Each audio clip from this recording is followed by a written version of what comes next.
Assalamu alaikum, everyone. Welcome to another episode of Project CIO, organized by CxO Global Forum. My name is Hassan, and I'm the moderator for today's session. Our topic today is digital ethics, balancing innovation and responsibility. And on the panel, I have with me Mr. Rizwan Akhtar, who is the Chief Program Officer for Inbox Business Technologies. Assalamu alaikum, sir. Ji Walaikum. Thank you so How much are for you, sir? having me.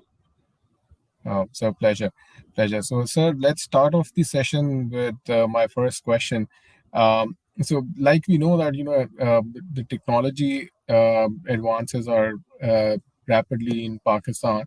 How can business strike a balance between driving innovation and ensuring ethical considerations and embedded in their digital initiatives? Thank you so much. It's actually a very relevant question from the perspective of Pakistan, as well as it is a question that is being frequently asked around the world. Correct. So, just to start off, so that our audience also understands the perspective, digital ethics is something that has been around and has been discussed for many years now, uh, especially since the prospects of being able to communicate over the digital landscape. So interpersonal communications and communications with organizations on social media, etc. These are things that are taking shape very rapidly. Uh, like in physical interactions, ethics are expected to play a prominent role. So ethics Correct. basically implies over here in the digital landscape, it implies the rules or the basic morality, the basic moral grounds that are necessary for communication with other people.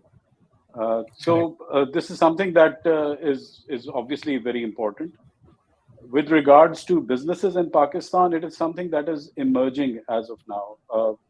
The Pakistani IT services and IT businesses uh, are actually not faced with these challenges to that extent, but the need to actually align the ethical concerns with the innovation that is now emerging as we are moving forward. In that regard, there are certain regulations, there are certain policies that are being implemented, that are being enforced currently. The most recent being the Personal Data Protection Bill, which was just very recently, passed, and Correct. similar regulations that are going to impact. Now, why are these a matter of serious concern? I mean, let's talk about some of the businesses over here, like the startups like Airlift, etc., that came up. They gathered users' data, they acquired massive chunks of it. The companies were then, unfortunately, they could not sustain themselves. And the end result was that there was nobody who owned that data. So there are certain rights that every human being has, and those rights have to be guaranteed. And these are ethical rights, like, for example, is informed consent obtained for collecting the data? Was informed consent obtained for storing and analyzing that data? And furthermore, Correct. was informed consent obtained for capitalizing that data for giving certain services or for showing advertisements? And then there is another very interesting right, that is the right to be forgotten digitally. So every human being should have the right to be forgotten. So when Pakistani businesses or any businesses around the world, if they have been collecting data and somehow due to certain reasons they do close down shop, then it becomes a challenge that how can these rights be protected. So this is a very serious concern, and this is actually the starting point of my entire discussion. Obviously, with the amount of AI and the other capabilities that are coming in, these things they will really be of concern for everyone. Correct. So connecting to what you've mentioned about AI, as we know that the digital ethics encompasses various aspects such as data privacy, AI bias, and algorithm transparency. What do you think could be the ethical challenges and are most prominent in the Pakistani context, and how can organization address them? Right. So, privacy, obviously, it's very important that various international standards are incorporated. As I just mentioned, the Personal Data Protection Bill has come. It is a broad framework. It is not the complete solution. So there will be, I'm sure, rules coming up to further augment it, to further explain it, that which particular standards will have to be complied. So for businesses in Pakistan, I think the first perspective would be to actually be able to understand what standards are going to be incorporated, and then they align their IT governance frameworks with those particular standards so that privacy and other rights are protected. It should be an obligation for businesses if they intend to continue providing services to their clients. Then it should be an obligation for them to comply with these things. So this is a very serious concern. With reference to AI, now I was actually just going through some very interesting anecdotes on this particular aspect. Sam Altman, the CEO of OpenAI, and he proposed that AI should be regulated, right? And there was a lot of debate on that. That how can you regulate it, and to what extent can you regulate it? The real challenge is probably not. We have still not encountered the challenge of actually regulating the AI. The challenge currently is regulating the data that is being fed to the AI. That is probably the first and the foremost challenge that needs to be addressed. And in that regard, Correct. I think Pakistan, with a large population of 220, 240 million, people, we are at the forefront of creating the amount of data touch points for different type of applications. So with the number of smartphones, the applications that are being used, the amount of data touch points that every individual is creating, they're massive, right? Correct. So for Pakistanis as Pakistani citizens, it is a serious concern that what data touch points are being created and how they're being stored, how they're being regulated, and if you have your necessary rights protected in that particular regard. So all of these things are going to be in a hand in hand. This data is to be used for training AI. That is something that as Pakistanis, many of us are not even aware to what extent Correct. is our behavior being used for that. Uh, Correct. there was recently a study in which uh, uh, the number of countries that are actually processing visas on the basis of your digital touch points, that is also being done. So we are being granted privileges and we are being denied services as well on the basis of the data that we are putting out there. So it is actually a very serious concern. Correct. So again, relating to the thing that we have been discussing, how do you think, the Pakistani businesses should ensure, their responsibility towards the data that has been collected from the users? Right. So there should be a complete life cycle of the data that has to be completely modeled right from the onset, from the point when you take on a customer, or you start collecting a data related to a customer, and you have acquired that data, you have stored that data, and what you're using it for, how you're analyzing it, and then right up till the end, what benefit you are providing to the user, and does your consent, is it actually informed consent, and does the Does your customer actually understand if the consent that he is granted for, what exactly does it imply? So all of these aspects are going to be very important, and they're going to keep becoming more and more important, especially with these type of legislations and regulations and more Right. rules coming up. It's going to become more and more important. The interesting thing is that we're probably, I believe, there were only, I think, 7 or 8 countries remaining in the world uh, that had so many digital touch points, and we were some of the very few who did not have data protection policies or rules. So it's a good step. Undoubtedly, it is a very good step. For the businesses, it would become challenging because there are obviously certain challenges in that. Like, for example, one of the key aspects in this is the need for localization of the data, right? So, Correct. what can be stored onshore and what can be stored offshore?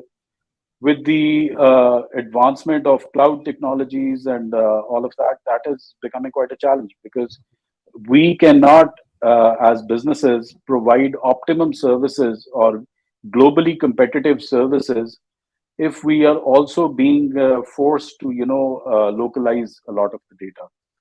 So these sort of challenges, with the reference to especially the cloud services in Pakistan, unfortunately, we do not have cloud platforms that are up to that level in which we can actually, guarantee high-end services. So this is something that is going to gradually start becoming a serious challenge for the businesses who are providing services dependent on such infrastructure.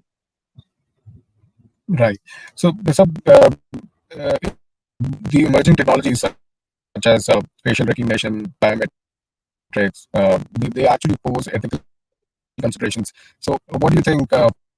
How can Pakistani business strike a balance between leveraging these technologies and protecting the individual privacy rights in itself? Yeah. So, Hassan, actually, what happens is that they're generally classified as personally identifiable information, right? So anything that Correct. can relate to you physically as a person is something that would be personally identifiable. Add biometric information to that, then it actually becomes something much bigger.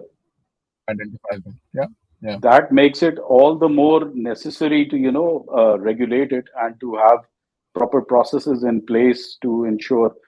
The good thing is that standards do exist. So you have to, step Correct. forward as a business and adopt the necessary standards to safeguard all of this information. It should not obviously impact your innovations, your adoption of new technologies. But as of now, I foresee that in the coming years, in the coming couple of years, this is going to prove to be a challenge while these regulations actually mature. Right. So, with all of this, the digital divide remains a concern. So, with the varying level of access to technology across Pakistan, how can businesses ensure their digital initiatives do not, create inequalities? So, digital access should come hand in hand with the digital awareness, right? Correct. So, if your customer or your subscriber is aware of what is expected of him in terms of conduct online, in terms of behaviors, in terms of what he's putting out there, right? Right. If they are genuinely aware, then yes, access is something which is their first primary right. And with that access, they will gradually start becoming more and more aware. So these things will have to go hand in hand. You have to have the ability to educate your users. You have to have the ability to educate them about their rights as well. And, uh, you know, as their access grows, it helps them also to, take better advantage of the platforms. This should not become an impediment for addressing the digital divide. The digital divide is needs to be addressed in any case, because development depends on that. Human development depends on that, and that is an understood fact. So the effort to make the user aware about their rights, about the ethical rights that user has, that should go hand in hand, and that is something in which Okay. a lot of effort will have to be put in. So rightly said. I think awareness is the only thing that and everyone should stress on, because a lot of users are unaware of their rights and the policies that exist in case there is a situation. So moving on to the next question. So like we have been discussing, that social media and online platforms have a significant impact on public discourse. How can organization in Pakistan navigate digital ethics to promote responsible use of social media and prevent misinformation? Right. Disinformation is uh, primarily the responsibility, addressing the disinformation is primarily the responsibility of the platform. Uh, Correct. it would be unjustifiable to, have a Pakistani entity try to regulate the disinformation on that. Uh, the main reason for that is, does Google or does Twitter or X as it is known now, or Facebook or Meta, do they actually listen to our regulators to that extent? Right. So this does become sort of a challenge. So, ethical considerations often extend beyond national borders. Uh, you've been just mentioning it. How can Pakistani companies navigate the global ethical landscape when operating in the international market? Right. So to understand the global ethical landscape, probably it would make a lot of sense if uh, we as a nation remain deeply involved in the overall um landscape of internet governance. Right. Internet governance is something that actually became sort of my subject. I got involved in it, remained a fellow with ICANN as well. Uh, it became a concern for me after the demise of net neutrality.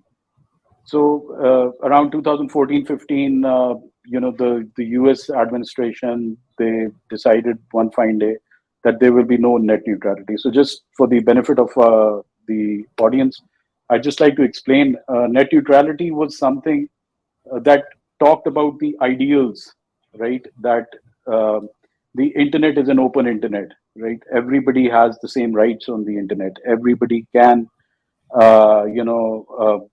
post anything, and it was sort of a guarantor of free speech. And it was the dream that there would be no governance on this. This was a Correct. fallacy, and that was something that could actually, not take place. So that when the net neutrality ended, which basically implied that you could be charged separately for separate types of services. After that, Yeah. the actual intent of the global players became more apparent, right? And that was the first indication that data is being farmed to a great extent, Correct. and uh, it's not just about the ads, right? So that data was ultimately being used for training AI, for training AI to deliver responses. And you saw that in generative AI, the way Chat GPT and all of that came. So Yeah.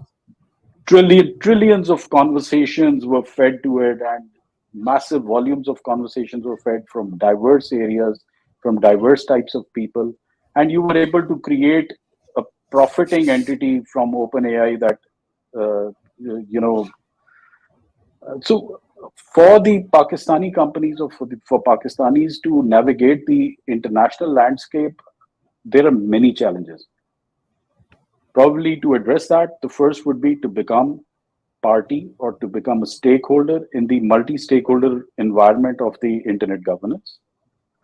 Then to become a stakeholder with the service providers. So the service providers like Meta and all of these, they're providing services. So you need to actually be able to become a stakeholder with them. How do you become a Right. stakeholder? We are a stakeholder as users. Unfortunately, that's all we are. Do Right. these companies have a presence over here in the country? Does Right. that presence actually translate into something meaningful for us as citizens, for us as users of their platform, or for business entities?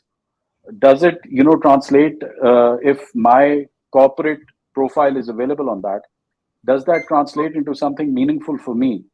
So these are all the things that actually need to be navigated. So there are stages to it. Not all of this can be done by the government. To Right. expect that the Pakistan Telecom Authority should do all of this, or to have some sort of a media regulatory authority, that actually does not make much sense to do all of this. We as stakeholders, we need to get involved in all the processes related to the governance of these platforms, and it would not be a new thing. Pakistan is not the only country that is concerned about this. The European Union has done a lot on this in this regard. So we would just be following the footsteps. Right. And I think my next question is also very relatable to what you've explained. So the regulatory environment around digital ethics is evolving. So how can the businesses in Pakistan, stay informed about the latest regulations and ensure compliance with ethical standards? Uh, so the biggest challenge in that is the transparency and the manner in which these regulations or these laws are enacted, right? Right. Uh, for example, the Personal Data Protection Bill was up on the Ministry of IT website for a long time. Correct. And it was expected that people would give input, and people did give a lot of feedback on that. A lot of that feedback was incorporated in it as well. So it's all a matter of being involved in the process. As I talked about, I hinted about internet governance. The primary principle of internet governance is multi-stakeholderism. So everybody has to have a voice in that. And as businesses, we need to form a voice in that. There are different platforms that can be used. There are digital rights for organizations through which lobbying can be done. But at the end of the day, if you're a part of the internet society, or you're a part of any digital rights organization, business entities need to get involved with that, and they need to make sure that their voice is heard within the country, and in the Asia Pacific region, and with these mega corporations as they're known. Right. Um, Moving on to the next question. So, how can Pakistani organizations implement frameworks and guidelines for ethical AI development and deployment? Since we all know that AI and automation is complex. Right. So there are two segments of this. Yep. First of all, uh, as regards to AI development, I always perceive it from the point of view of the data that is being fed to it. That is the first starting point. Any AI can be as good as the data that is fed to it. If the data is not up to the mark, so it does not make any sense. So ethical concerns need to be addressed primarily from the data that is being fed to them.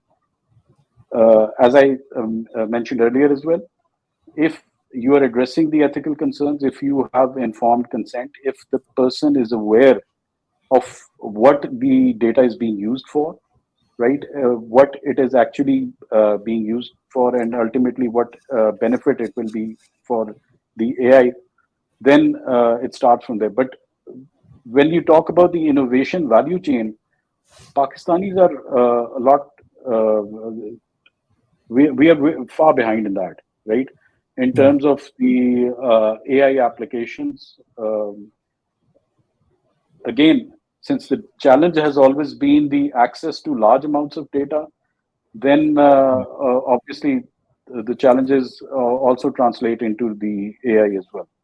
But so the balance probably needs to start being addressed from the data that you're collecting. Right. It should not Right. hamper, So, sorry, it should not hamper the development of the AI. right.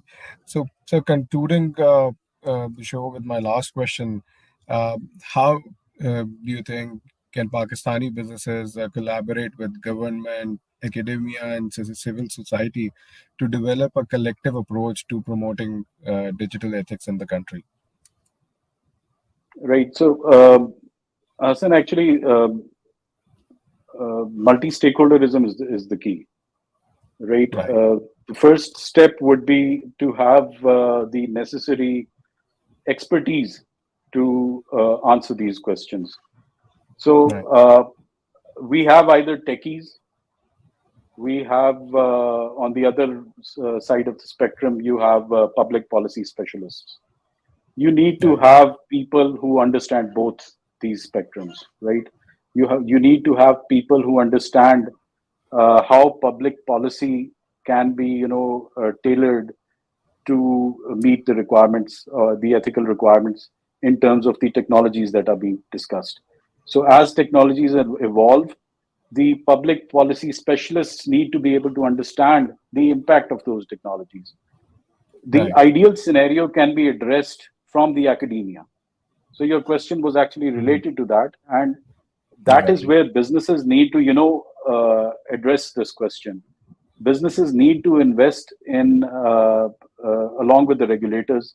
They need to bring the academia on board so that research is oriented, public policy research is oriented towards the technological facet of all of this. Right. So, Right. unfortunately, I did have a conversation with some people, and unfortunately, the end product was this: that as of now, the public policy landscape is very far from the technological landscape, and these two need to merge. There has to be an initiative in which these two sit together and move forward to address all of this. Right. So, with this, we come to the end of the show, and I would like to thank you for your participation and the valuable insight that you've shared with us. And we look forward to host you again. Thank you so much. Thank you so much for having me. It was a pleasure. Likewise, sir. Likewise. Take care. Allah Hafiz. Allah Hafiz. Thank you.